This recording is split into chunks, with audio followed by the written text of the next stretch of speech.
And welcome back, everybody, to another episode of Benched with Bubba, episode 702. Getting you ready for some draft champions action here. And it was fun last couple years, actually. The Toolshed gang has been here to help break down some National League and American League prospects. We decided to make it 2 episodes this year. It's actually probably for the better. Instead of a 2.5 hour marathon, we can kind of break things up a bit here and have some fun. So I have one half of the Toolshed podcast, Toolshed Patreon, the creator and guy that runs with it all at the Dynasty Dugout over on Substack. And you can find him on Twitter at Chris Clegg, MILB. Chris Clegg, how you doing, my friend? I'm doing good, Bubba. Good to chat with you again. It was good to see you out in Arizona, and always good to be on your show. Yeah, most definitely. I kind of half plugged what you got going on. Give the listeners the full run through because I'm not kidding. That Substack, there's multiple things daily between you and Beck. So let people know what they got going on. Sure. Yeah. So pretty much every day there's, some form of content during the regular season. It's recapping pretty much everything across the minor leagues. Off season is a little different. I'm working through each team's top 30 prospects, writing those up. So finished up the National League and just dropped the Athletics today. So on to the American League now. So we're going to talk National League today. So that's perfect because I've written up about near 500 prospects for the National League. So I think I'm well versed there. So we're good to go. Yeah, I'd say you're ready to roll for this. So for those that might be new to this format, it's basically we're going to go over every team in the National League and obviously not every prospect. It's more who do we need to know? Like in a 50 round draft and hold 15 team leagues, you're drafting 50 players a roster, a lot of prospects. People take quote unquote risks or gambles on prospects. Some have a more likelihood of getting to the bigs. Some maybe are kind of longer shots. I know I've had people reference the shows we did last year, Chris. Like they take notes, like they love these. And so I wanted to get your thoughts on these. So Chris is going to mention the relevant ones here. Not like if you want the whole list of top prospects from the org, go to his Substack. That's what I'd recommend. We're not going to get to those today. But let's start in your backyard, your team. We'll go to the NL East, the Atlanta Braves. And the first name you put up here has got me pumped because with Travis d'Arnaud leaving town to LA, this opened the door for a potential catcher. So what do you see in Drake Baldwin this year? Yeah, so Baldwin fully broke out this year. He's always been one of those guys that's been like a under the hood darling with really good exit velocities, and everybody kind of took notice this year. One, because when you look at Braves prospect stats, they're always going to be pretty rough for hitters at the lower levels because their hitting environments at home are really bad for low A, for high A, for double A. And then you finally get to triple A and Gwinnett, and their hitters can shine. It'll be interesting. Their double A is moving next year from Mississippi to Columbus, Georgia. So I'll be curious to see how that shakes out. But, we saw it with Baldwin this year. He had 72 games in AAA. He looked more than ready with the bat. Slash 298, 407, 484 with 12 home runs in 72 games. Double A, he had 4 more home runs, 36 extra base hits on the year. Contact skills are really good. And I think that for a catcher, when you look at the kind of profile that he has to be able to make the kind of contact he does, 81% overall, 85% in zone, those marks are very strong, especially for a hitter that was in double and triple A. And you factor in that he's a catcher, even better. Low chase rate, he's going to run high OBPs, and the power, really good too, at an average exit velocity north of 92 miles an hour and 9th percentile above 106. So both those are plus or better from the power standpoint. I think Baldwin also made strides behind the plate, so he's looks more than ready to catch in the big leagues. Maybe not every day, but I do think this is a perfect situation now. And I think this is the reason why they didn't bring Travis d'Arnaud back. I mean, d'Arnaud was a cog in that lineup for years, and he was always in big spots. They decided to let him walk. His price for the Angels was not that high. So this shows me that there was some confidence in Baldwin by the team that he could catch multiple days a week in Atlanta and maybe even fit in some DH roles, depending on Ozuna and how that goes. That lineup is obviously tough to get into, just given the fact that top to bottom is pretty good. But I do think that Drake Baldwin's more than ready. The bat's more than ready for sure. It could be a situation where he does platoon. Obviously, he's not going to be – Baldwin's a left-handed bat, so you think, like, how does it fit with Murphy? They're not going to catch Murphy only days when he faces left-handed pitching. It's not going to happen. But I do think Baldwin can catch 3 days a week and probably have his bat in the lineup 4 days a week. And for a catcher, like, that's good. That'll play, So I think that he's got the skills, and I think he's more than ready. Yeah, that's kind of where I was thinking because I've always been a fan of the backup in Atlanta, just because, whatever the plus and minuses of Sean Murphy, there's still like almost 80 to 100 games that the backup plays every single year between catching, DH. Like, it's just a thing. And in the landscape, I've mentioned it many times now, with catchers, it's almost like running backs in fantasy football. Is you have like a handful of elites and then a bunch of committees, and that's kind of the way it goes now. So if Drake can hit, he'll get plenty of chances, like you said. So that's why I was very intrigued. I thought the same thing when Travis went left. I'm like, well, they trust the kid. That's the way I see it. They're saving their money and going elsewhere. You got a couple more players down here for Atlanta. A player we've discussed for a few years now, it feels like, that maybe breaks through, and then a newbie. So who else do you got for the Braves? Yeah, so AJ Smith-Shawver is one that's obviously been around a while. He just turned 22 years old, though. That's like crazy. As of like been forever. as of last week. So he came up to the majors in 2023 as a 20-year-old. Was rushed. I think it hurt his development path a little bit this year. He was hurt all year this year as well, so I think that's something that affected him. Had an oblique injury, dealt with a couple other things that weren't public, and I kind of attribute his season to that. Also, it was kind of odd where the Braves kind of stripped away a sweeper that he had been working on. Like, he had success with it. They kind of pulled it back. There's some weird things they did with his pitch mix in the minors, just trying to figure out what worked best with him. But I'm still very much in on AJ Smith-Shawver. I know that it's easy to get prospect fatigue, especially it's like, oh yeah, it's been 2 years since this guy debuted and he hasn't really done anything in the majors. They put him in pretty bad spots all year. And even when he debuted, if we're being honest, I mean, sent him out west for his MLB debut in Arizona in 2023. They threw him in a playoff game in 2023 in Philadelphia. That was a nightmare. This year, he pitched just one game in the majors against Chicago, the Cubs, and then in the playoff spot against the Padres too, out west. So I feel like he's just kind of been jerked around a bit, but I'm not off of him. And the fastball's still good. He saw a few mile an hour increase on that early in the year, which was something interesting to watch. Like, the velocity didn't stick all year, but he still averaged north of 95 miles an hour, 18 inches of IVB, which was, plus from his release height, low vertical approach angle. That pitch plays really well. 6'8" of extension on that. Like, I really like the fastball still. He made major strides with the changeup too, which I think that was something he needed to do. 44% whiff rate on his changeup this year. Love to see that. It's 85, 84 miles an hour, good fading action, low spin rates, very deceptive. That slider still plays. I mean, it's a pretty hefty wipeout pitch in the curveball he added back in 2023, continued to develop. It was a nasty two-plane pitch with, about negative 15 inches of IVB, so heavy drop in depth and 11 inches of sweep on it. It's a true, 5 velocity band kind of arm where he's got 5 velo spots he can go to at times. He was hurt by home runs this year. If you look at the surface stats, he allowed 20 home runs, 9 of those coming on the fastball. I think that, one, the AAA pitching environment was kind of wild this year. Everybody talks about the PCL, but the International League, which is the East Coast for AAA, is equally as bad at this point for pitchers. And it showed. I mean, he got hit hard, the home runs that he allowed. If he can just kind of work on the fastball location a bit, I think that it's going to play. And currently, got him penciled in the 5th spot in Atlanta. Whether that happens or not, they're prone to go out and sign someone or trade for somebody like they did Sale last year. But we know that they mix and match spots a lot. And I think that AJ Smith-Shawver's price is depleted enough where he becomes a pretty decent target now. You mentioned the AAA pitching environment, especially even on the East Coast. How do you go about evaluating that talent then when you're looking at these players? And you basically gave a great example with Shawver, what you saw there. But in general, we talk about all these, and we'll talk about more obviously. But how do you kind of look at that and keep some optimism, I guess, when they come up and we see a near 5 ERA and whatnot?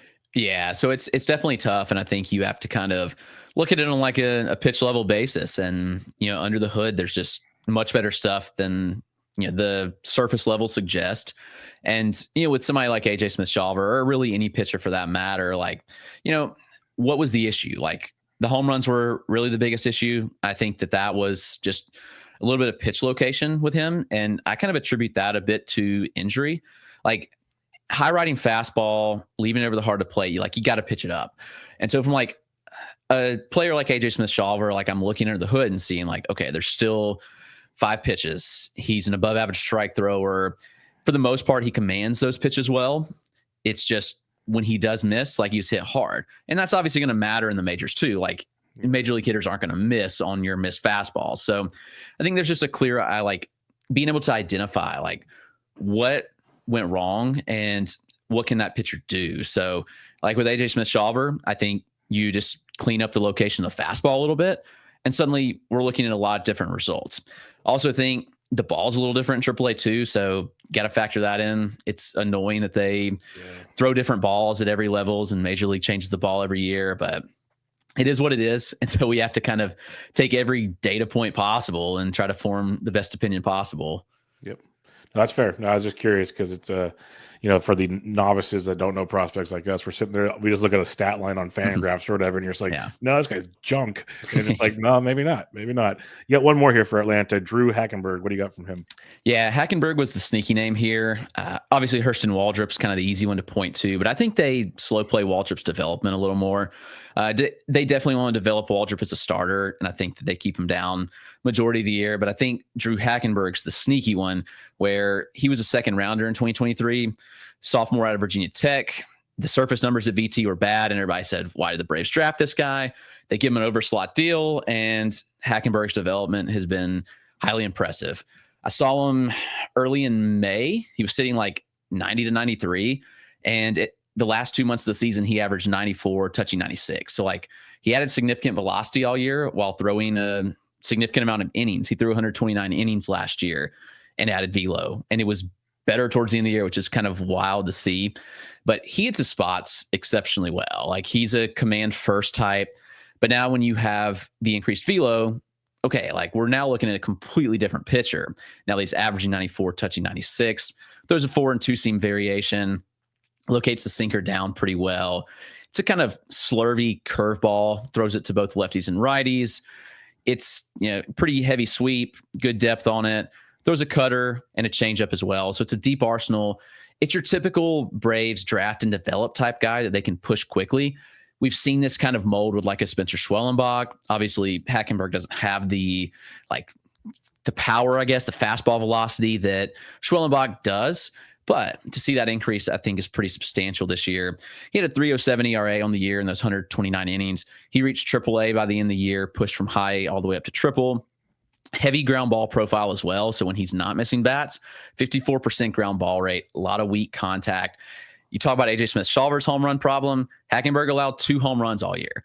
547 batters faced and 2 home runs allowed while striking out 144. So it's kind of the underrated profile in the Braves system that, people kind of just push to the side. They're like, all right, Braves always have these guys, but this is a major league starter. He's got a starter frame. He's a workhorse. And I think they're ready to push him in the rotation next year to see what he's got. And I pulled up his page while you were talking, and those 2 home runs were at high A. He didn't give up any at double or triple A. Like they were quote unquote the better talent. There's still very good talent at all levels depending on who you're facing, but the better talent, he's still shut down in the long ball department at least, which is very crazy to hear. Just this could be like a 30-second at most answer if you want. Charlie Morton still wants to come back and pitch. How do you think that affects the Braves at all? Oh man, I have no idea where he lands. You think the natural spot would be Atlanta, where he's been comfortable. Yeah, exactly. And that's my fear is that happens because if they sign him, like he's going to pitch as long as he's healthy. Yep. And that obviously takes a spot. They're also stretching out Grant Holmes to potentially start. That's kind of been noted that they're going to see what they've got at least and see if they can stretch him out.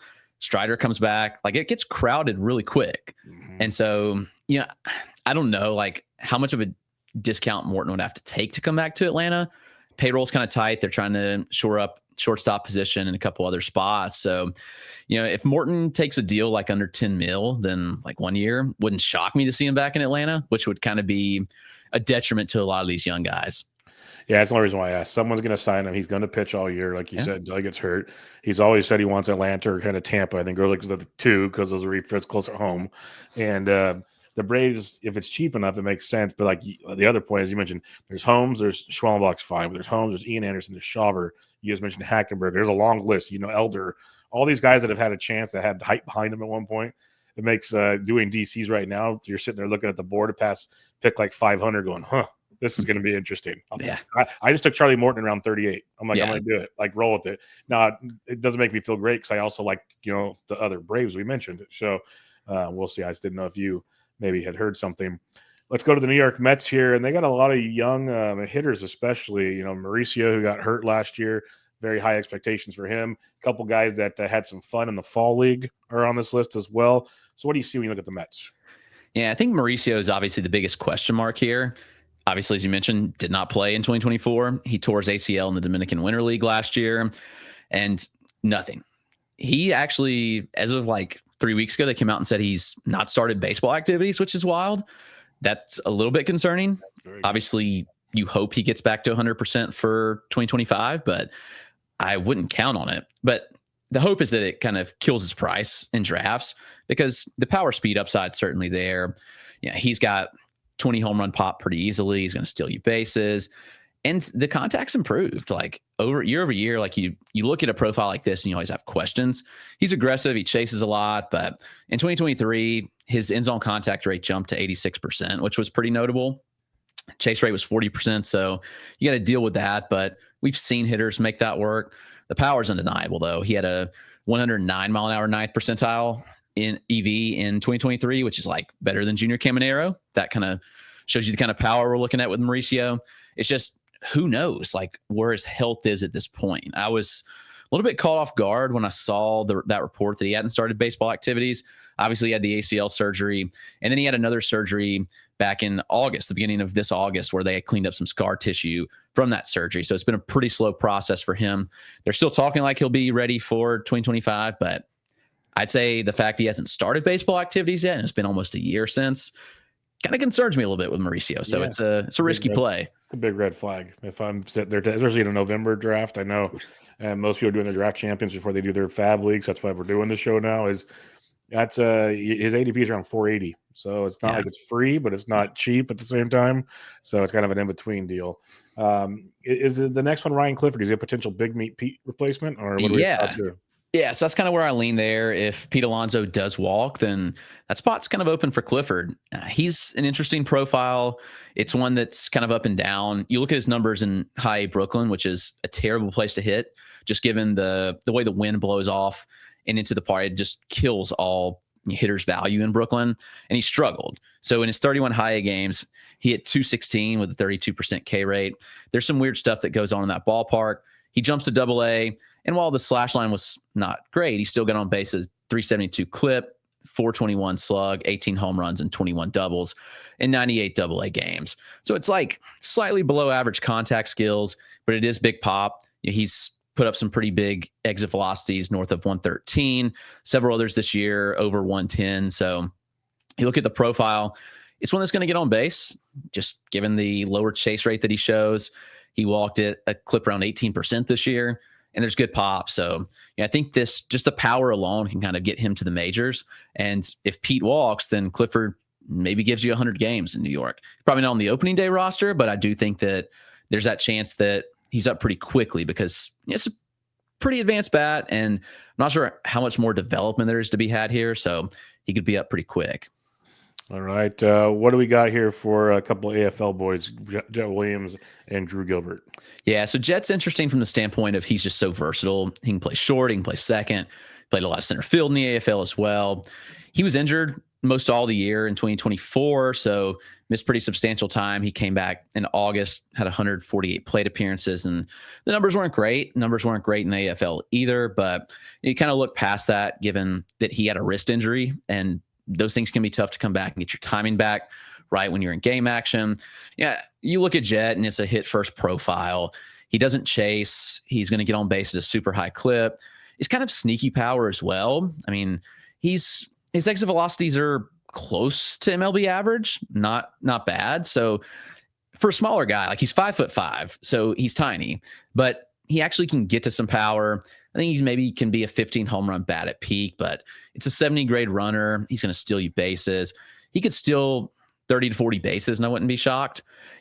I think that he probably starts the year in AAA, but if he shows to be healthy, he could be in that lineup pretty quick, just depending on what they do. Obviously, they have a lot of money to spend, but Jet does have the skills that fantasy players look for because he's going to hit for average, he's going to steal bases, and he's not a zero in the power department.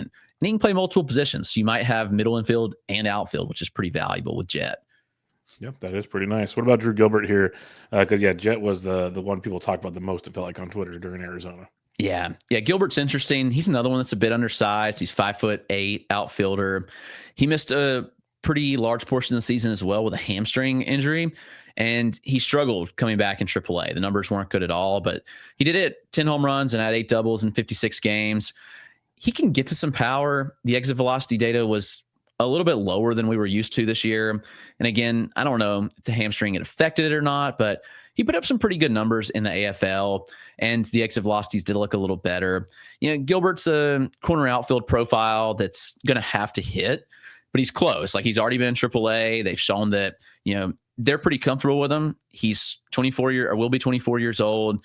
And if he's healthy, like, it's reasonable to think that he could spend, more than half the season in that Mets outfield, just depending on how it shakes out. Obviously, Soto is in the mix there.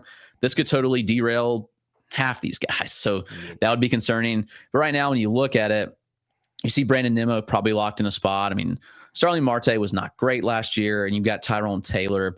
Obviously, they've got to address that, and maybe they do with some pretty big guys. They traded for Jose Siri.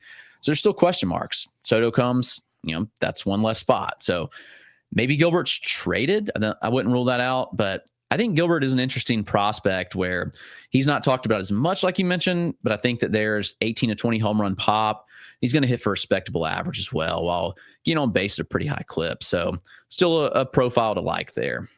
Yeah, good average with 18, 20 home runs, plays quite a bit. So no faulting that. But I could see him being, if the Mets do stay interested in like a Crochet or something, that could be a big piece to go there, unfortunately for Gilbert's sake. But that's where he would land. The last one here is you have a nice looking pitcher who was recently drafted in the second round and had a pretty good looking first year in the minor league level. Yeah, Brandon Sproat. I thought he was going to debut at the end of last year, and if he hadn't had some bumps in the road in AAA, he probably would have.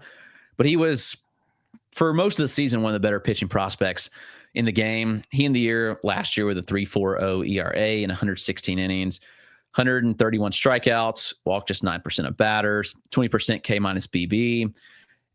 You look, before his move to AAA, he had a 2.05 ERA and a 33% K rate. Fastball, it ticked up a bit from his college days at Florida. It's at 96 to 98 last year.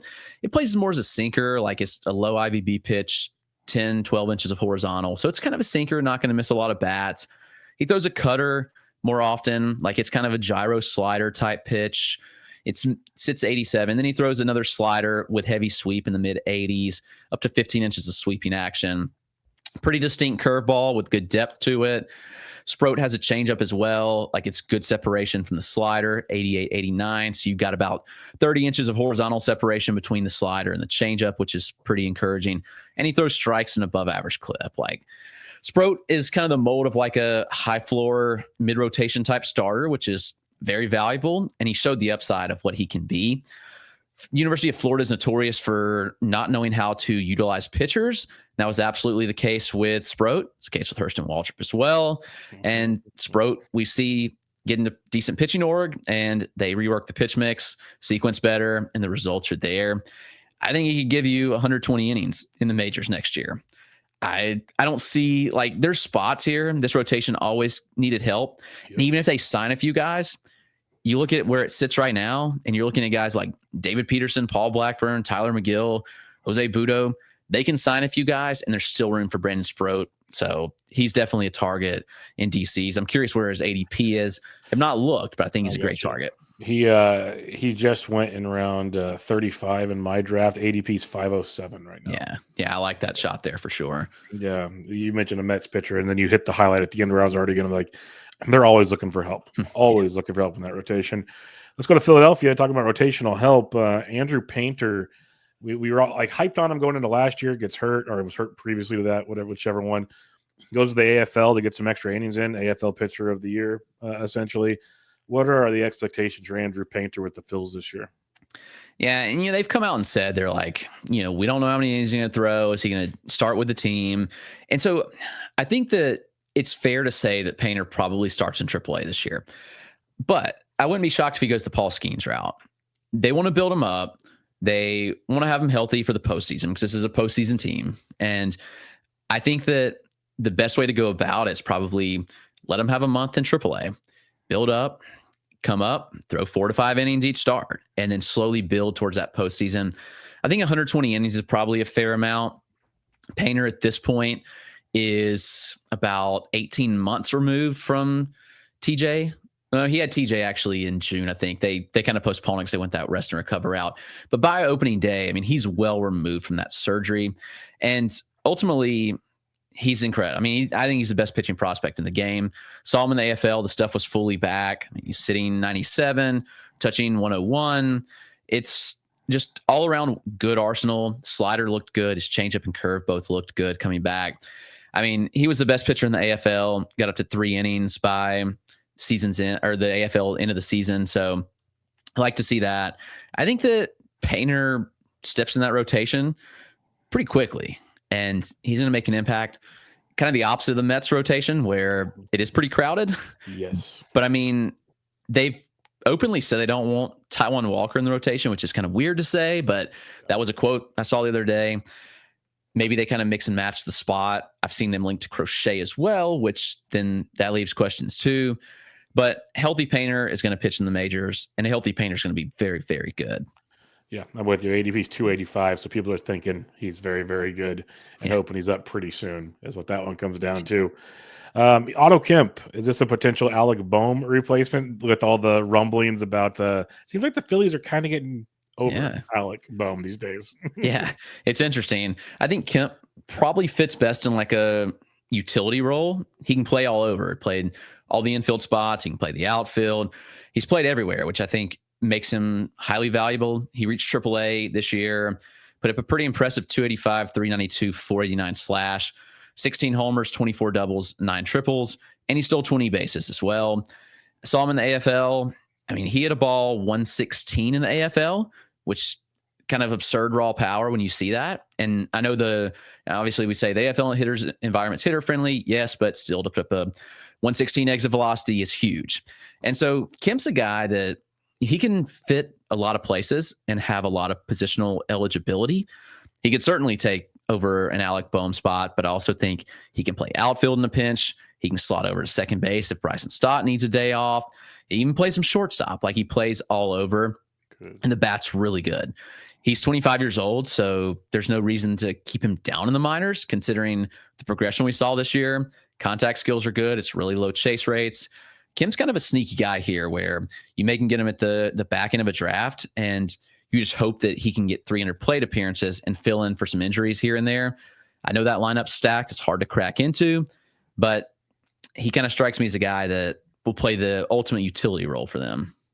No, I like that because the Phillies have shown a liking to like that with Mundo Sosa, Weston Wilson up there right now. They kind of like that player, the versatility. So very interesting. Let's talk Washington Nationals here. This one should be pretty quick. So we've talked about these guys a few times, but Dylan Cruz, Cade Cavalli. Are we finally getting Cade Cavalli this year?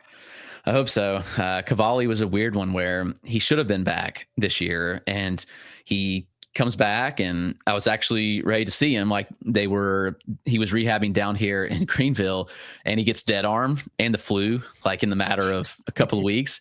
And he just never came back. Like, he was so good back before TJ first pro season in 2021. He made it AAA. He looked really good in 2022, reached the majors. And then in 2023, before spring training, like, I thought Cavalli was full breakout mode because he looked really good in spring training before having TJ. Before he was injured, fastball was sitting 96, could touch triple digits, throws a curve, slider, change, really good secondaries. It's just pretty incredible stuff. How's the command look coming back? I think that's a major question mark, but if he's healthy, Cavalli's going to be in this rotation.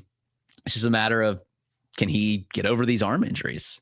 It's kind of wild, but yeah, Dylan Cruz, don't think we need to talk much about. Obviously, He's a guy that everybody knows well at this point, but talk prospects like Dylan Cruz is still one. He'll be Rookie of the Year eligible next year, and he's going to play every day. Yeah, he's an absolute beast. ADP is 141. So everyone's on. I think my recent, or my Gladiator the other night, I took him as like my third outfielder. So yeah, I'm on board with some Dylan Cruz. Let's wrap up the AL East here. The Miami Marlins. They had at one point, Chris, I know you remember this, on the trade deadline, I think they traded like 2/3 of their roster or something in one day. So prospects were probably getting a little antsy getting the call around there. I'm just going to leave this one open to you because you have a player they traded for, De Los Santos, who I thought should have been up last year and somehow wasn't once he got traded for. A stud catcher in Ramirez that I'm pumped about. I'm going to leave the floor to you because you got 4 really good-looking Marlins prospects here, at least for fantasy potentially. Yeah, so Griffin Conine's the name I put first because he did come up last year. He had a pretty successful debut. I mean, he hit 3 home runs and 89 plate appearances. He showed the ability to hit some doubles, 4 doubles, a triple. The contact skills are a major question mark with Conine. He's always struggled with that, but actually in the majors, the contact skills looked pretty respectable. It was interesting, much higher than we'd seen the minors at any point. But, Conine's somebody that I think will probably play on the strong side of a platoon, at least for the first half of the year, until someone comes up and proves they can play the outfield. Because he already proved it. He's 27 years old, left-handed power bat. They've kind of offed pretty much everybody else in this outfield. So who's left? Like, he's going to play, and they don't have any imminent prospects knocking on the door in that outfield. Brian De La Cruz is now gone. He obviously was traded to the Pirates at the deadline. There's that spot. Kyle Stowers is probably going to play. He's interesting, but there's nobody else that's kind of sitting there ready to take that spot from Griffin Conine. So like him a lot. Agustin Ramirez is kind of a similar case where he reached AAA. This team is running out Nick Fortes at catcher. They've got a guy on the bench right now, Johnny Pereda, who I'm not familiar with at all. So there's a spot for Agustin Ramirez to step in and perform. Now, he was incredible with the Yankees before the trade.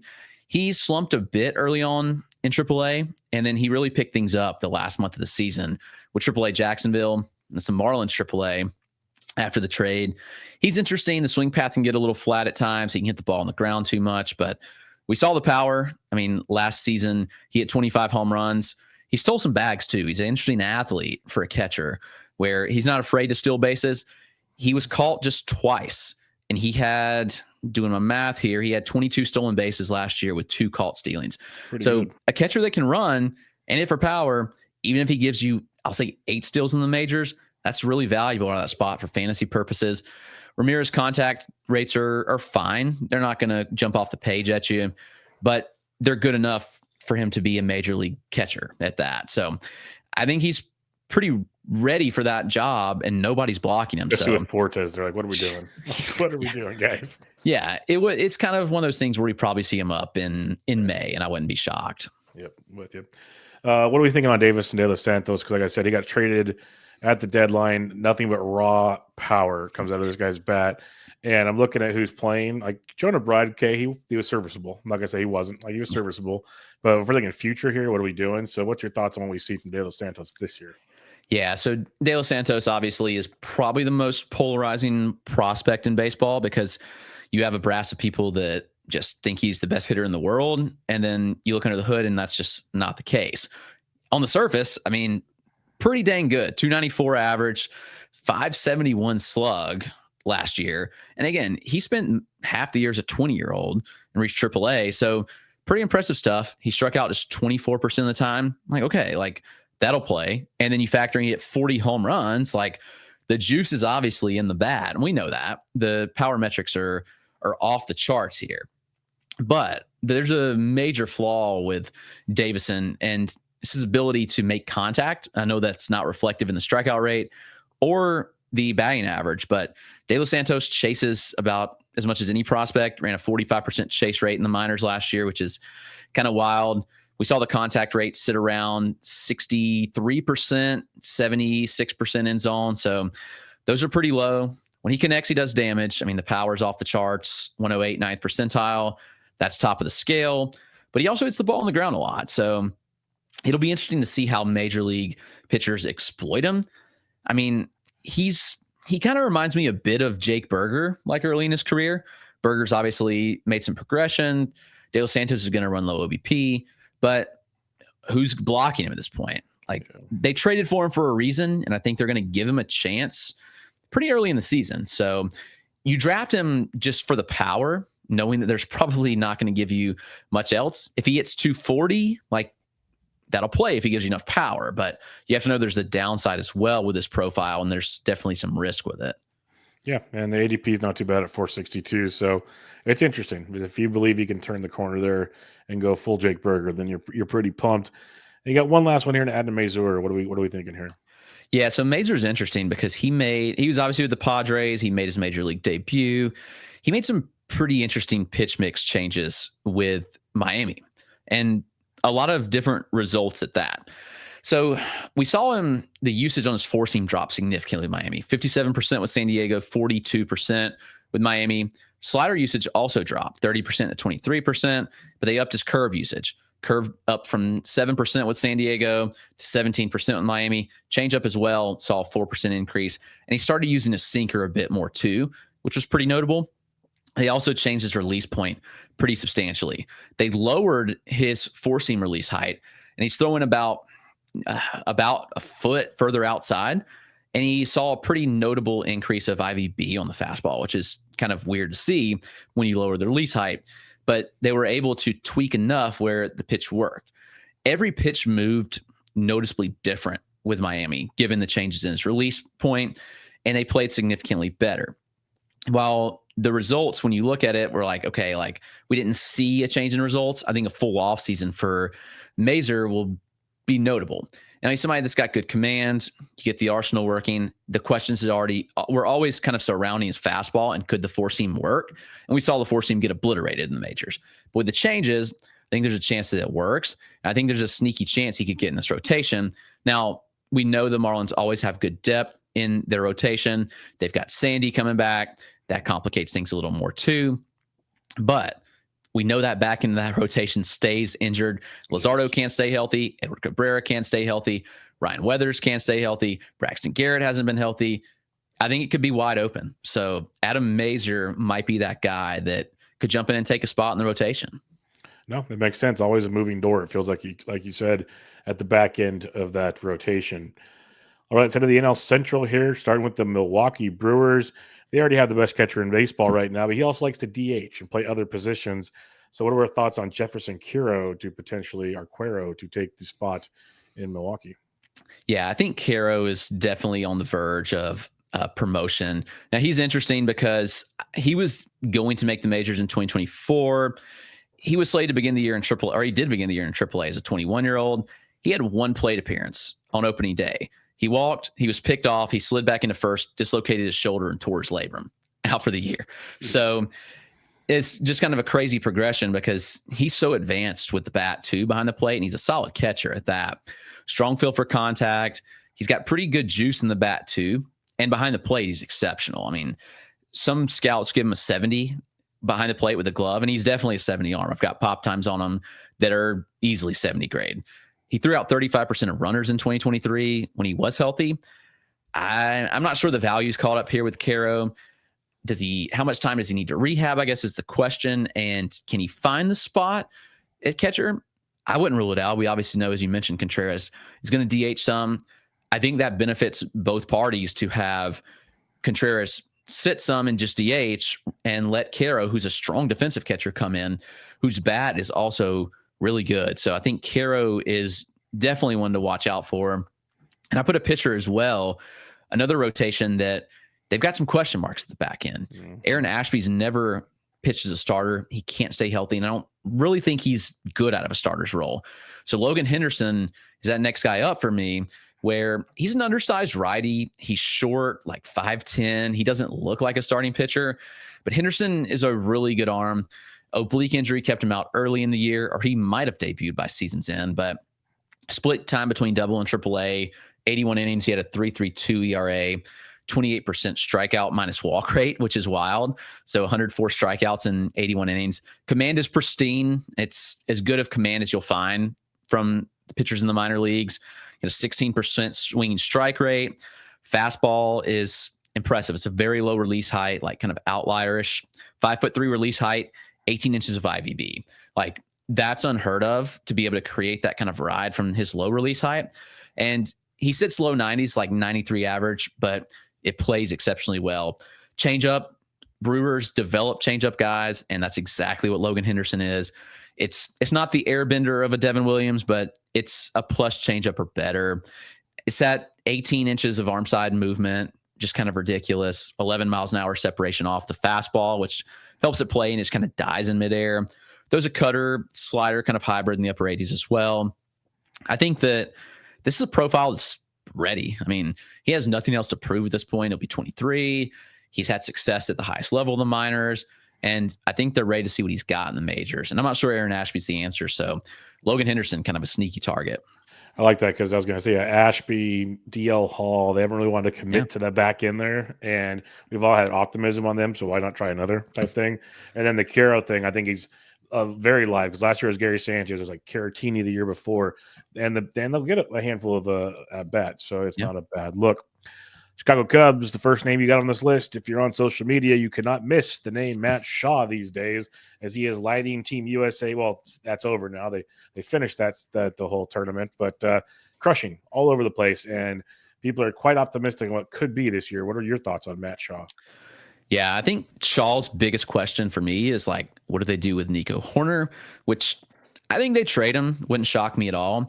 And the crazy thing is, I'm not sure Isaac Paredes is the answer for them at third.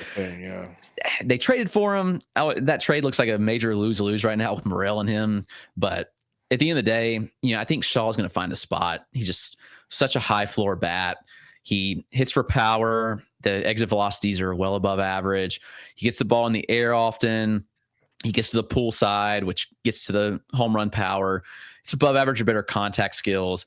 It's just like as well-rounded or safe of a profile as you'll find. And, he finished the year very strong in AAA. Post All-Star break, he just got better and better all year.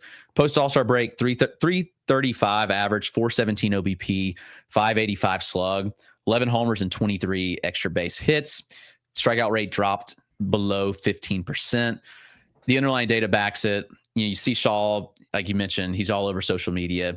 I think he's more than ready at this point. And, whether he fits in at second, whether he fits in at third, like, I don't know, but he's going to find a spot, and there's just a high floor to hit. The glove will find its way in. So the Cubs are trying to compete. They'll find a way if he can hit, because Paredes ain't it. That is for darn sure. You got Porter Hodge here, who ended the season closing for the Cubs. Looked pretty good. And for now, seems like the front runner to be the closer, but we'll see. What are your thoughts? Yeah, right now I think he's penciled in unless they go and sign someone, which, I wouldn't rule out. Like, you never know what they're going to do. Could they get a vet closer? Could they go up and pay up for a high-end closer? Who knows? But they showed a lot of confidence in Porter Hodge, and he got results down the stretch. So, I mean, you come in and get 9 saves like he did, sub-2 ERA, 52 strikeouts in 43 innings. Like, I know his price tag certainly reflects him being a closer, but it's kind of on the lower end of like the closers that are currently penciled in. So I think he's a decent buy. Yep, I like it. I was tweeting earlier, like last week, that there's a ton of fun young catching prospects. We've already hit on a couple.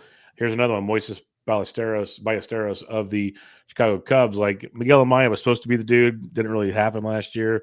There's really nothing stopping Ballesteros outside of the Cubs organization, I think. Yeah, and it's kind of interesting because he's still, if they want to keep him at catcher, he has a ways to go development-wise.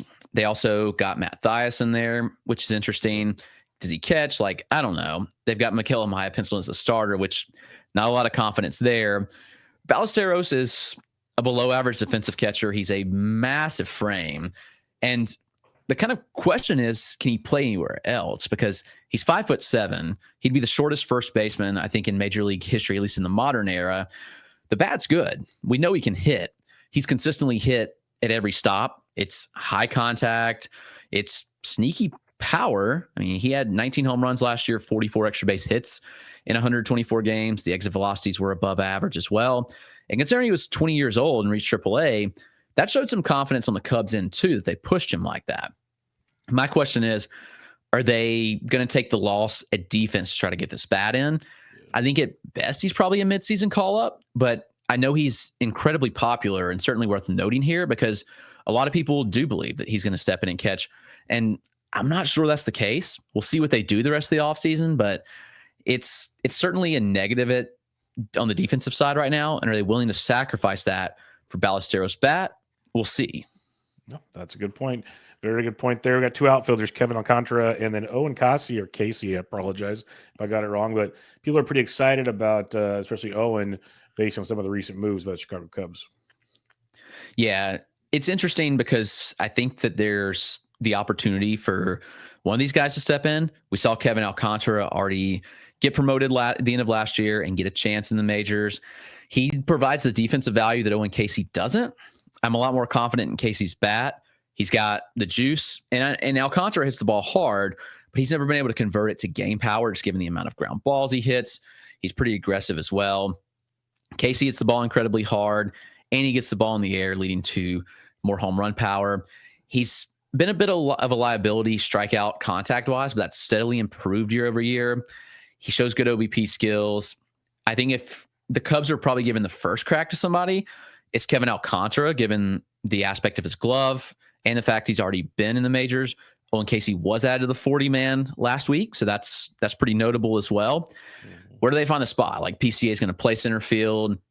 You've got Cody Bellinger. Like, I don't know how that shakes out. Like, I've seen rumors they want to potentially trade him. I don't know who would take that contract. That's crazy. Ian Happ's going to get a spot. So it could work out. Like, obviously, you've got Sia Suzuki too. It probably takes an injury to get one of these guys in, but they're both interesting. I think Owen Casey's probably the better hitter long term. I think Alcantara probably gets the first crack. Gotcha. All right, St. Louis Cardinals here. A player that we saw a little bit towards the end of last year that went to the AFL to get a little more seasoning. Thomas Sojasi. Are we thinking he's the next big infielder for the Cardinals? I do think he plays every day, and I think he comes out of camp as the opening day second baseman.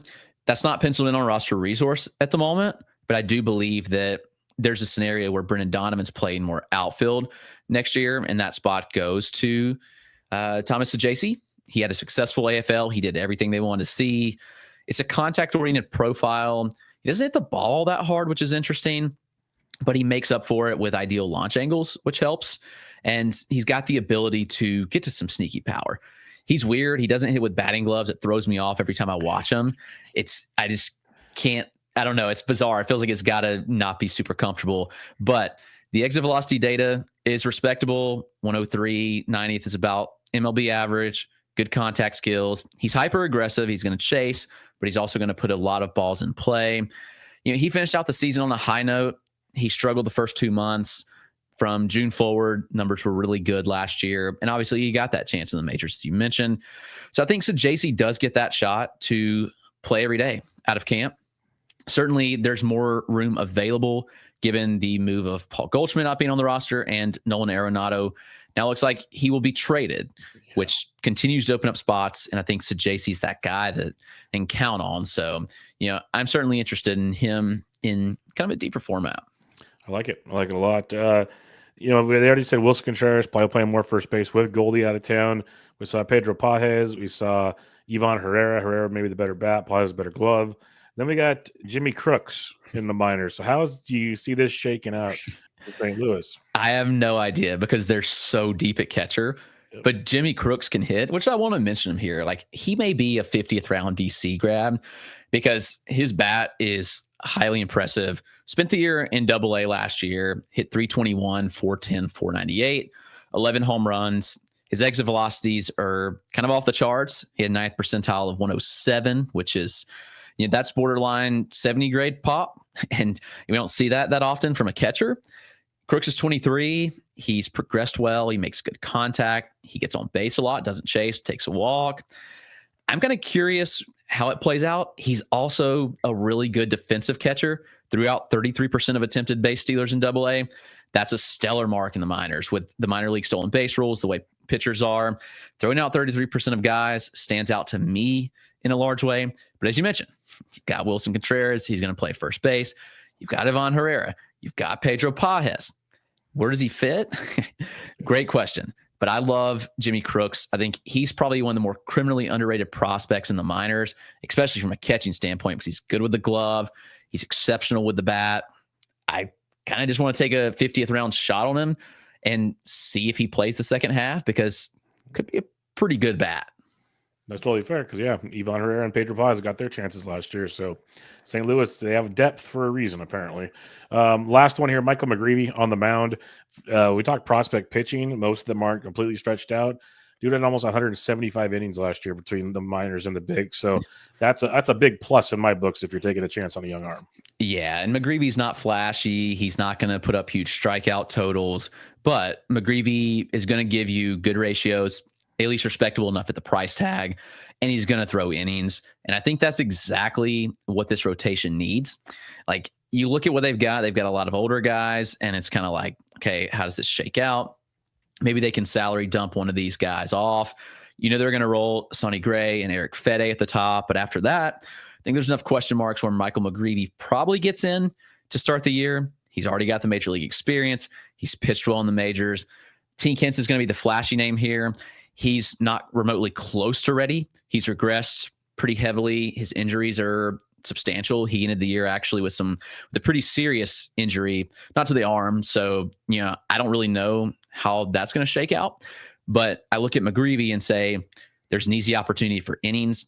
If you want a prospect that can give you a potential 150 innings, McGreevy might be the best chance to do that. And I don't think he's going very high in DCs. And, you know, while it's not flashy, it's a good bet.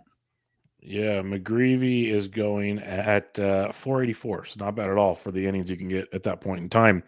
Pittsburgh Pirates, they have a knack for these young pitchers recently. And Paul Skeens, Jared Jones. Skeens makes it look easy, but not bad.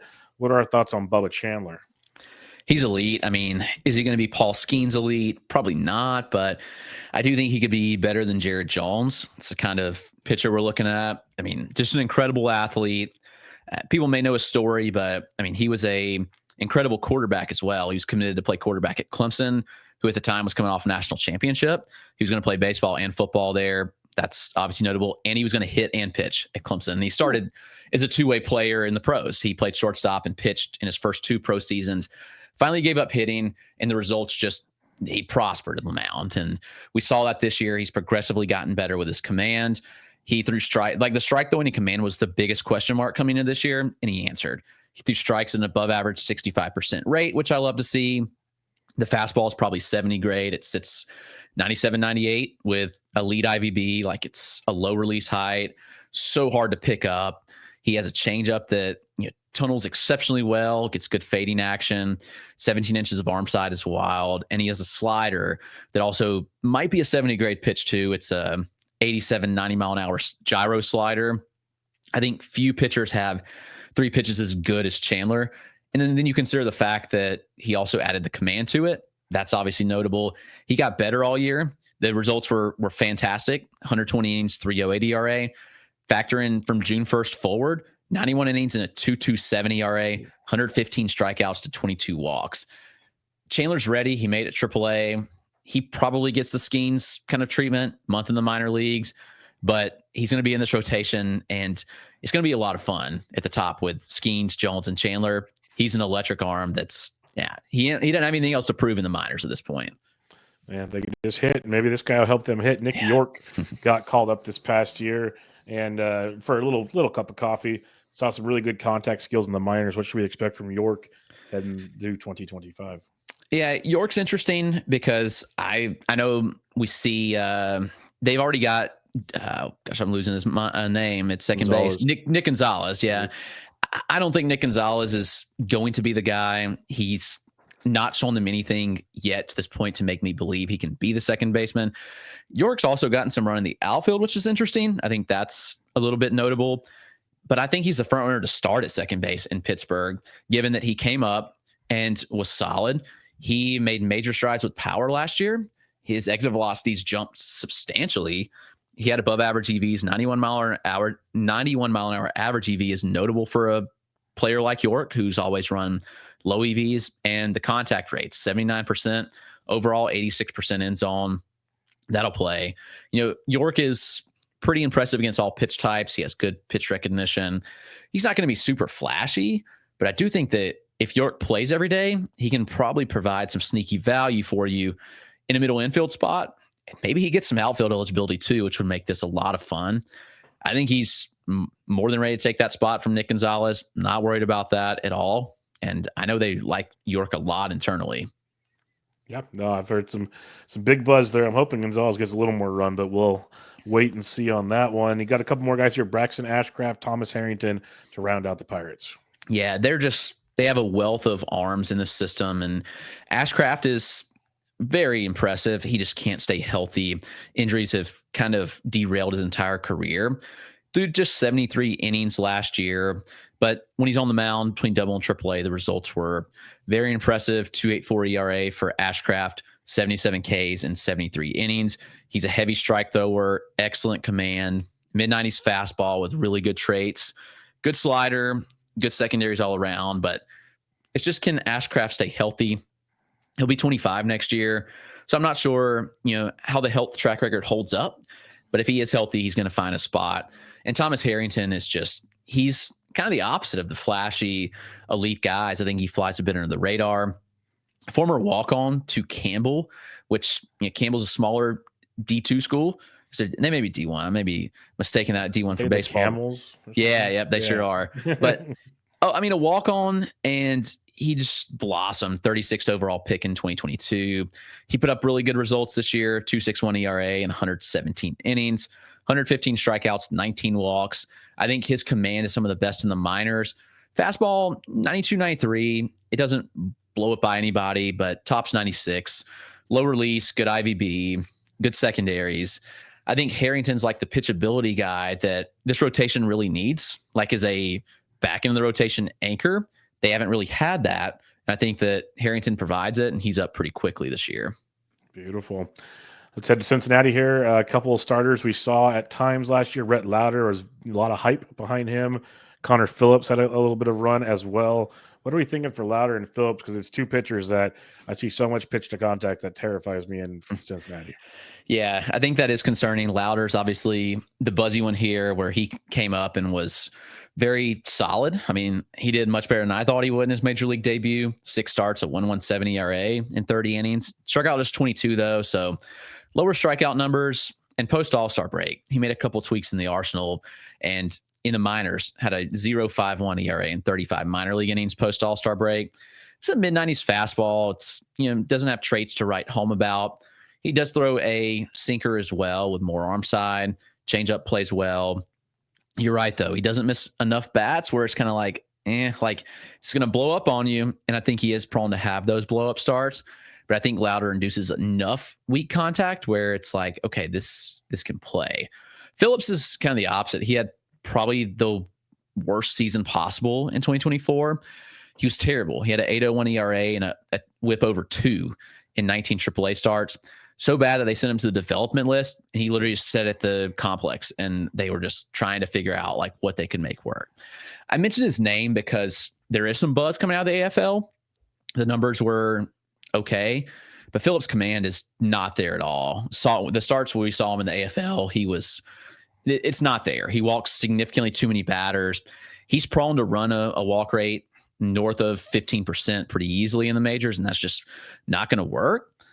I like the stuff. The fastball's good. It's upper 90s, good traits to it. Sweeper's a plus pitch in my opinion, but when you can't throw strikes, I have major concerns, and I'm kind of going to push back here on the buzz for Phillips and his ability to potentially be in the rotation next year, just given that there's still a lot of things to work out for. I know the surface numbers were decent in the AFL, struck guys out, had a respectable ERA, but I'm not really seeing Phillips being a viable major league starter with what I saw in the AFL. So I think he's one where just kind of push back a little and say I would advise against drafting him, because I know that there was a little hype from the AFL.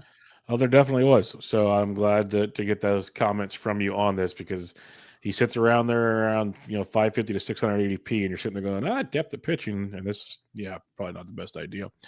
All right, let's head to the NL West here, and we'll start with the defending World Series champion, because just what they need is more depth. Dalton Rushing, this is a fun name because, again, another young prospect who can hit very well. Will Smith does not play every day. That's been a proven thing in their system. But they're also working Rushing out in the outfield, they've said yes lately. So what's your thoughts on Dalton Rushing? Because I've seen him going earlier and earlier in drafts lately. Yeah, I mean, his bat's elite. It's just, can he find a spot? And that's kind of my concern. It's obviously, you have to be absolutely incredible to crack this lineup. Mm-hmm. They got Tommy Edman. He came back and looked good all postseason towards the end of the regular season. So that's a guy that's going to fill a spot. I think he plays center field for them. They obviously could be in the hunt for Juan Soto. They've got the money. Yeah, who knows how that shakes out. They've also got a guy named Will Smith who's pretty good behind the plate. Mm-hmm. I will say that Will Smith has been declining. Yep. And I think he could use more days off. They catch Smith a lot. And believe it or not, he's about to be 30 years old. It feels like he was just one of the young catchers in the game. Now he's going to be 30 and could probably use a few more days off a week. I think your hope for fantasy purposes is that Rushing catches 1 to 2 days a week and finds a way into the lineup another way, either via outfield or DH is obviously full with Shohei Ohtani.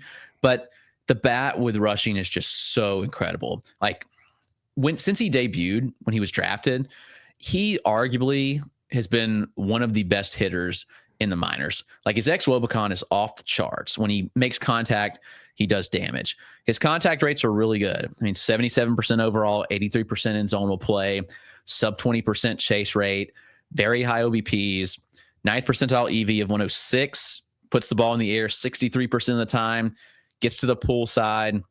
He checks just kind of every box. He's progressed as a catcher. I think he's serviceable enough behind the plate to catch. The interesting thing is they picked up Austin Barnes' option. I know it was cheap. Barnes is not good. I mean, Barnes is going to be 35. Mm-hmm. He's really shown nothing to make me believe that he will take plate appearances from Rushing at the catcher spot. I know he did catch Smith the days that he was off, but I'm believing that Dalton Rushing can step on this roster in May and hit his way into a mostly everyday role. I like the other options in the outfield still. Like, I still like Andy Pages a lot, which, you know, that would be the spot Rushing would fill. And James Outman is still solid. Part of me wonders if Outman falters, they shift Pages over to right field and put Rushing in left field. I think that's an option that could work. But ultimately, it's all about finding the at-bats. No questioning how good Dalton Rushing is. But the enticing thing with him for fantasy purposes is having catcher eligibility, but also playing more often away from the position. Yep, 100%. Like, I love the kid. It's all about playing time. Maybe a crochet trade happens, and not saying he goes, but Pages or somebody goes to clear out some space and see where it goes. And you mentioned Tommy Edman coming back. So we got Alex Freeland here, shortstop, can run, a little bit of power here. What are our expectations for Freeland? Because that is one thing. The Dodgers middle infield has had injuries in years past. Yeah, and so I think that's the case where if there are injuries, Freeland kind of fits. He's versatile around the infield, which, you know, helps his stock, at least. Like, he could be that Dodgers utility man. I mean, Gavin Lux feels like he's in kind of a prove it year where he's got to show something at this point. Yeah. I mean, he's had the flashes for a couple of weeks and everybody's like, oh man, Gavin Lux. But for the most part, he hasn't been great. Maybe they fill that spot, you know, another way. It's highly possible that they, you know, if they bring in Willy Adames, then, you know, does Mookie play second base? Yeah, I mean, that's a real possibility. But, you know, I look at Freeland as the ultimate utility guy that the Dodgers have liked in the past. And, you know, he's really good at the plate. He made major strides this year. He's top 100 prospect, or at least borderline, with really good contact skills, very low chase rate. The average exit velocities in 9th percentile, close to MLB average, but he gets the ball in the air often. It's kind of the profile where I say the Dodgers can make it work. He made a AAA, and maybe he's a, you know, June, July midseason call up. But even at that, I would guess the price tag's so low on Freeland that, you know, it won't hurt you to take a deep shot because you're throwing a lot of darts there anyway. Yeah. And Freeland could be a guy that fits in this Dodgers lineup. No, I like it quite a bit because they do need help there. San Diego Padres, talking about outfield help, they need it all the time. They were starting David Peralta at one point last year. And let's all be real, Jerks and Profar back-to-back All-Stars, probably not likely. Yeah. So Turso or Ornelas, sorry, my bad. Ornelas, does that make sense as a guy to target in drafts right now? I think so, because it seems like that of any of their prospects, like he's the one that's most MLB ready. He reached AAA back in 2022, so it's kind of been like one of those prospect fatigue types. He signed with the Padres in 2017, so it's been a long journey. But Ornelas did make some major strides in 2024. He had a really good AAA season. I know we take the PCL with a grain of salt, but he hit 23 homers, 49 extra base hits, had put up a max EV of 114 with a ninth percentile near 105. So there was more power than we had previously seen. He also showed some pretty notable strides with contact, 79% overall and 88% in zone. So you like to see that, at least with the contact side of things, where we see the improvement and know there's some juice in the bat. Ornelas, I think, could find a spot. He's a left-handed bat, could at least find a platoon role in this lineup early on. Totally depends on what they do. But as you mentioned, this team was struggling to find outfielders. I don't see a reason why Tirso or Ornelas cannot find his way into this lineup. So might be a sneaky one to take a shot on. I like that quite a bit. Another guy here, Omar Cruz, looks like he might be a bullpen guy in the minors here. Is this we don't get to talk about a lot of bullpen prospects, so this is intriguing. We saw Jeremiah Estrada blow up for them. What do we think on Omar Cruz? He's interesting because he was kind of used in a role where he like piggybacked. He threw 86 innings in 2024.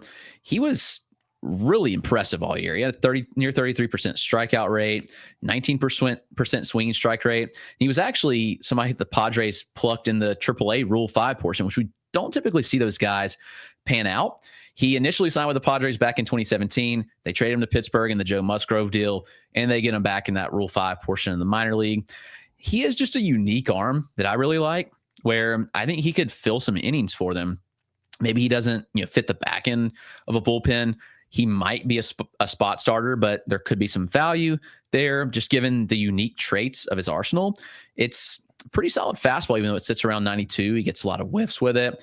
His curveball is nasty, had a 50% whiff rate last year. Really good offering. The changeup plays extremely well off the fastball as well. I kind of chalked up Cruz being an old guy in AAA for most of the year. I'm like, okay, just like whatever. This guy's 25, 26 years old. It doesn't matter. But he continued to perform. He throws strikes, had one of the higher strikeout minus walk rates in the minors. I think there's something here, maybe in a deeper sense. Does he fill a starter's role? They've got obviously quite a good rotation. They're prone to go out and get somebody else, just knowing what the Padres do. But I do think Omar Cruz is a sneaky guy that's ready for the majors, that he kind of pops off and you're like, where did this guy come from? So I think he's just worth mentioning as a very, very deep guy where the Padres have those pitchers that pop off, and maybe Cruz is the next one of those. Yep. Always good to know late, especially if not for DCs when call-ups happen throughout your fab leagues. All right, Arizona Diamondbacks. These three names are names that most even non-prospect guys like myself know who they are. And I'm very intrigued. You got Jordan Lawler, who I thought was going to make Eugenio Suarez get DFA'd before that blew up. You got Adrian Del Castillo, who is, to me, a much better hitter than Moreno, but defensively not even close. And Yolber Diaz, who I thought should have got more run in the bigs, but did not last year. So what's your thoughts on these three guys who I think all have impacts this year, but to what level? I'd love to hear what you have to say. Yeah, they should. All three of them should really have near everyday roles. And, I know obviously the catcher spot, they've got Gabby Moreno. He's fine. But I think that Adrian Del Castillo can find his way in several ways. Playing first base, he could DH. It seems like Christian Walker's not going to come back. Pavin Smith is fine, but you'd much rather have the impact of an Adrian Del Castillo there, who's got the juice, who's shown that he can hit in the majors already, and just put up one of the better seasons we saw in AAA. He had 30 home runs combined between majors and AAA, OPS north of 1,000.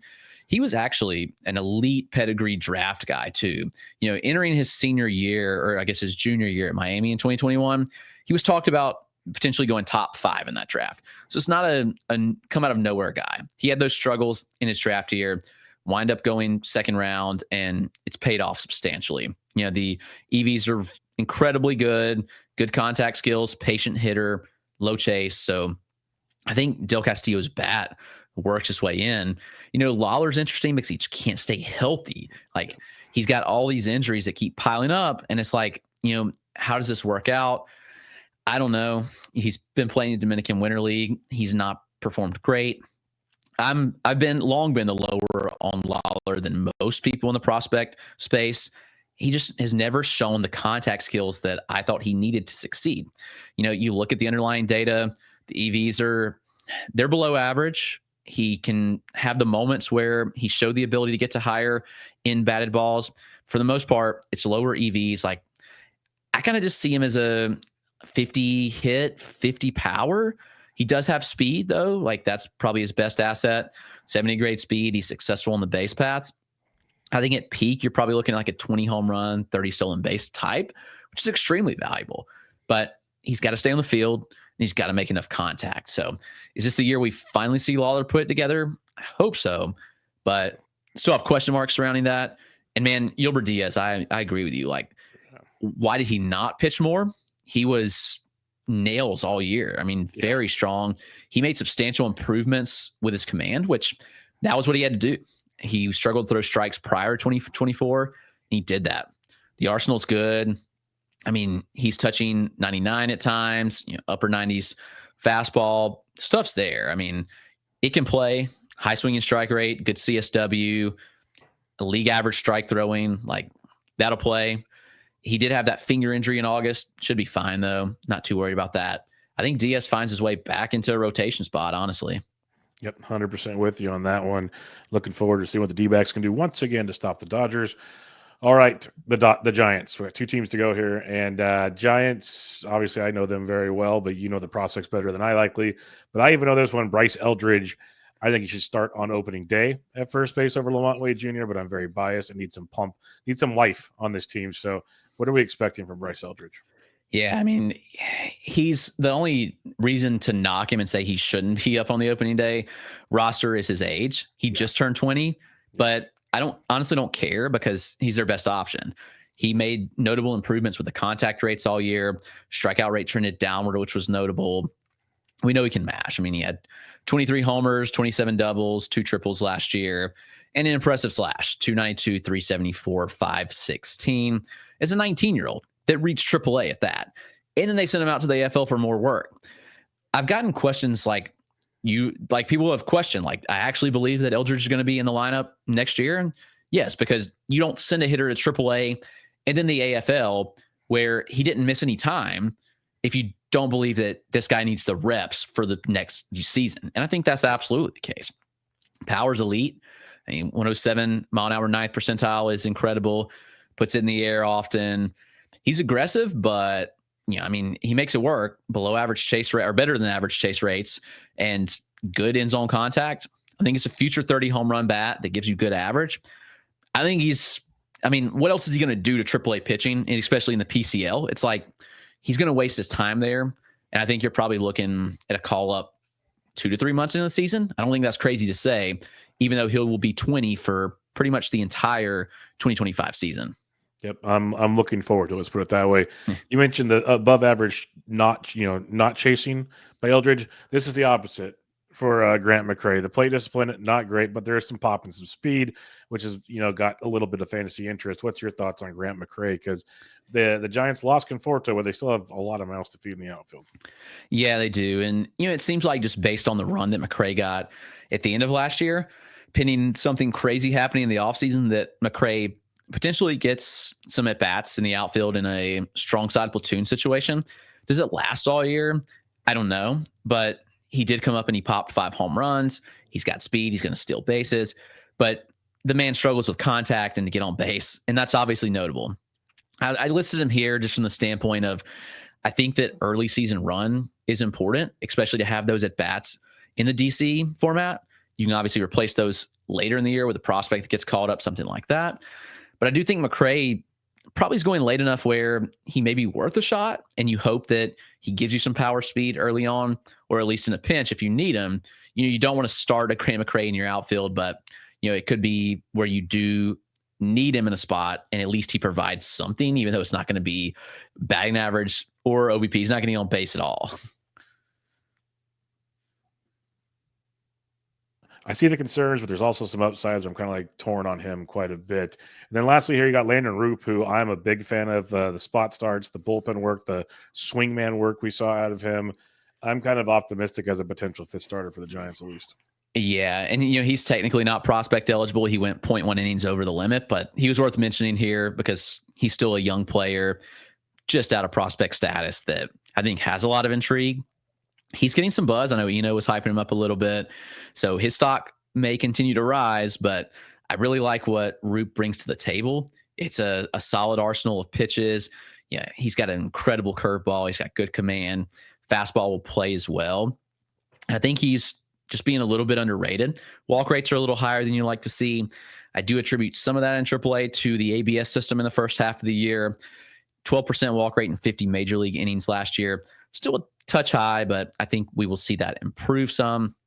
I think Roop's a sneaky target where he could be in that fifth rotation spot and provide really good ratios and about a strikeout an inning, and that has value. Yes, has a ton of value. So I'm a big fan of seeing that as well. Let's go to the Colorado Rockies. Wrap things up here. Brendan Rodgers gets non-tendered out of nowhere, and everyone starts saying Adele Amador. Not everyone, many did. So what's your thoughts here? You got a slight cup of coffee before getting hurt last year. Yeah, and it was a weird position to call him up. I didn't really see why they were doing that, especially considering he was struggling in AAA, or in AA, excuse me. But Amador has a spot now, and it feels like they've just given the red carpet out for him, considering they just let Brendan Rodgers walk. They didn't tender him a contract. They got Kyle Farmer, I don't think Kyle Farmer is going to block somebody that's going to come in and be much better. And, despite the ups and downs of Amador, still has really impressive content. He's got speed and he's got sneaky pop. So looking at a prospect like an Adiel Amador, coming off the 2023 season, he looked like he had the best hit tool in the minors. And then this year it was like, okay, where did that go? But he had 14 homers. He stole 35 bags. He's obviously going to hit for a higher average. It was a contact rate of 80% in 2024, which was down substantially from the 88% the previous year, but still really good contact, low chase rates. He's going to take walks, going to get on base and steal bags. And I have to look at this profile now and say, all right, the Rockies have lined you up. Like, you better take advantage of it this time and run with that spot at second base, which I don't think Kyle Farmer's the guy for long. Maybe Amador's in AAA for a short period, but I think that he gets 500 plus plate appearances as the Rockies second baseman. Yeah, Kyle Farmer should not be the guy for long almost anywhere. So let's hope that is the way, because Amador's pretty cheap. That's going to obviously start coming up the more talking takes place there. Chase Dolander. This is a name I remember hearing a few years ago. Drafted in 2023, first round pick. Pitchers in Colorado are always fun, though, Chris. So what do we think here with Dolander? Yeah, I mean, I think he's the one that beats Coors Field. To what level is that? That's still a major question mark. But he's the most talented arm that they've had in their organization since John Gray, and he's significantly better than John Gray. And John Gray was a third overall pick, pretty hyped pitching prospect back in the day. Dolander is elite. And if he was not in the Rockies org, I think he'd be in that conversation for top pitching prospect in baseball, because that's the kind of arm that he is. Through 118 innings this year, 2.59 ERA. That's obviously impressive. 169 strikeouts to 47 walks is just wild. Fastball is elite. I mean, it's a 70 grade offering. Among pitchers that threw 500 fastballs in the minors, only 4 had a swinging strike rate on that pitch above 20% or higher. Dolander was one of them. I mean, it's just wild. He threw 1,200 fastballs at that. So a couple of those other guys were relievers. I mean, it's just stupid how unique the fastball is at 96, 97. It's about as flat of a vertical approach angle as you can get, making it deceptive, hard to hit, 5'5" release height, gets good arm side movement as well. You're looking at a curveball, high spin, 2-plane break, upper 70s pitch. He works a slider cutter, upper 80s. I think that changeup's underrated as well. Had up to 20 inches of horizontal fade on it. It's a good 4-pitch arsenal. He's got the ingredients to beat Coors. You listen to him talk about pitching, and it's interesting. He's kind of with the mantra, aim down the middle and let it go, which is kind of wild. But his pitches are so good that it works. Like, he can make that work. Can he make it work against major league hitting? Maybe. Can he make it work in Coors? We'll see. I think that Dolander's is going to get 100 innings in the majors this year because he's going to absolutely destroy Double A if he goes back. And they don't want to send an arm like this to the PCL. I think he's in Colorado for at least half the year, if not more. And I think even though it's a Rockies pitcher, I know that there's that stigma. I think Dolander can be highly valuable. So I'm really curious to see how the stuff plays in Coors. He's going to have to figure that out. But it's one of the best pitching prospects in the minors pretty easily. That is great to hear. Someone's going to beat it one of these days. So it'd be fun if it was sooner rather than later. Last one we got here, Jordan Beck got his cup of coffee last year, did not live up to the hype. But again, a lot of factors played into that most likely. So what are your thoughts on Jordan Beck in the 2025? Yeah, I mean, he's an interesting one that I think should take an outfield spot. I mean, it's just a weird situation right now. We know Brenton Doyle is going to get run in center field. They've got Nolan Jones coming back to left field, but he wasn't healthy last year. Who knows if he's healthy enough to play every day in 2025? We assume so. But Sam Hilliard, I'm looking at that spot in right field, and I think that's the spot that we think Jordan Beck can take. Beck's a good hitter. He didn't show much in his major league debut to kind of exude a lot of confidence. He hit sub 200, slug below 200, but there's a solid bat here where he's got respectable contact skills. He's got the juice. I think he's got above average or better power, and he's got some sneaky speed too, where he can steal you some bags. So I look at a Jordan Beck and think that this is probably the year that he takes that spot in the outfield and runs with it. Now, how good is it? How does he hit for average? We saw him strike out 35% of the time in the majors. I don't think he'll do that again. I think that he will at least hit 260, 250-ish, which is fine considering the other skills, and probably as late as he's going, where there's some value to be had there with Jordan Beck. I love it. I love it. Well, there you go. There's 15 National League teams, prospects and all. Before we leave, these can be literally just list off the names. You can go as deep as you want, or you don't have to at all.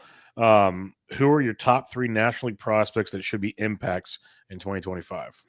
Yeah, and we've discussed them all. So Dylan Cruz, Andrew Painter, and Bubba Chandler, I think, are the best National League prospects that stand the chance to win that Rookie of the Year. So I think they will have the biggest impacts of any of those names we discussed. And just for those people that play dynasties and are not worried just 2025, can give us a couple NL prospects to watch for in dynasty down the line. Yeah, so Leo DeVries, just saw him in the AFL. He's incredibly young, but he's one of the top prospects in the game, and he might wind up having the skills to take the top prospect spot. Now, it's kind of crazy I didn't mention him, but Preller mentioned that he could debut in 2025. I don't believe it. He just turned 18 2 weeks ago, so that would be insane. But, crazier things have happened. JJ Weatherholt that the Cardinals drafted in the first round, his skill set, he's going to move fast next year. He may debut at the end of the year. Probably not somebody that you want to draft, but somebody to keep on your watch list, at least obviously for Dynasty and maybe even Fab this year. And then you got 2 younger guys in the Zaire Hope with the Dodgers, where another one we saw in the AFL, his combination of exit velocity data, chase rate, and in-zone contact, you Z-score all those, he would be the top prospect in baseball just based on those 3 numbers. He's got absurd upside. He's a good athlete. Hope may get pushed pretty aggressively next year. We'll see. He's not going to make the majors. Young kid. I think he's still 19. He'll turn 20 in January. But somebody to keep your eye on. And then Jesus Mate, a TSL guy with the Brewers. We know that they have a good track record with doing this. They push guys aggressively. Mate's probably somebody that skips the complex, goes straight to single A next year. He will be 17 until mid-May. But his skill set, and I know everybody will always say, DSL numbers, take him with a grain of salt. Yes, absolutely. His numbers were good, but his under the hood numbers were as good as any DSL prospect that we've seen in years. I mean, you think of the top prospects that came through the DSL, Jesus Mate's, underlying metrics with the exit velocity data, the contact rates, the chase rate. It's absurd. So Mate has the chance to potentially be that top prospect in baseball too. So watch out for him as well. Well, awesome, my friend. I always appreciate chatting with you, catching up with you. Your wealth of prospect knowledge is outstanding. Before we head out of here, why don't you remind everybody where they can find you and all the cool work you got going on? Sure.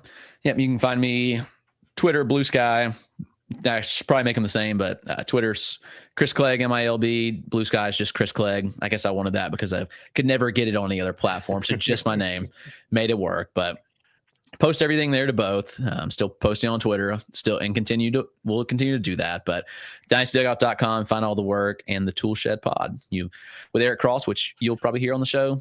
Yep. But if not before me, after me. Next episode. Yes. Yeah. The next episode will be Eric Cross doing the America League prospects. So stick on to that and have some fun. But again, for some beyond reason, he's got way more followers than I do. So if you're not following him and you listen to the show, you should be. But this is a one-of-a-kind guy. And Chris, as always, thanks for joining me, man. I appreciate it.